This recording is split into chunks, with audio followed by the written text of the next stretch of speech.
عید مبارک.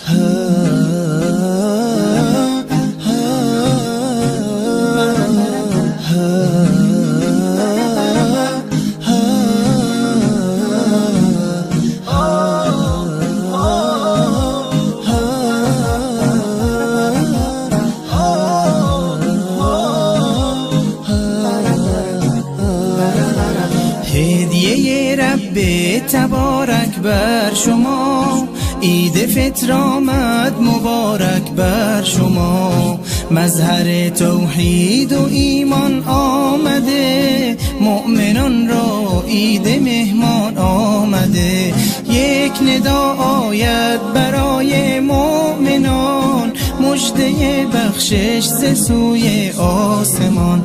روزداران آمده عید سعید، آن که باشد بر دل مؤمن نوید.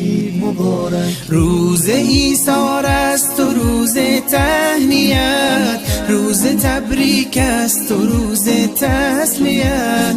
تسلیت بر روز خاران می شود، تهنیت بر روز داران می شود. عید فطر آغاز فصل بندگی است، تا بشه فصل خدا بر زندگی است. ای که هستی طالب احسان رب، باز آ در وادی رضوان رب، باز آ در وادی رضوان رب. عید مبارک.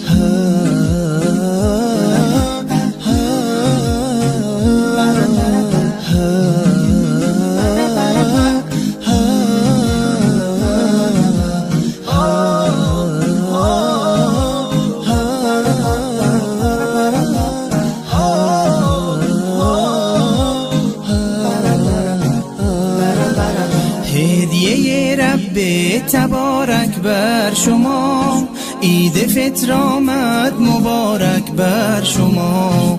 مظهر توحید و ایمان آمده، مؤمنان را عید مهمان آمده. یک ندا آید برای مؤمنان، مژده بخشش ز سوی آسمان. روزداران آمده عید سعید، آن که باشد بر دل مؤمن نوید. روز ایثار است و روز تهنیت، روز تبریک است و روز تسلیت. تسلیت بر روز خاران می شود، تهنیت بر روز داران می شود.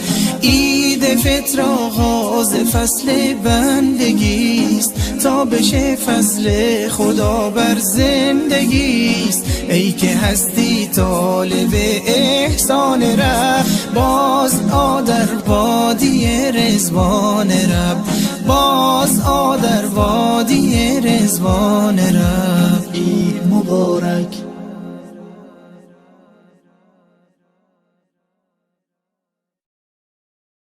عید مبارک.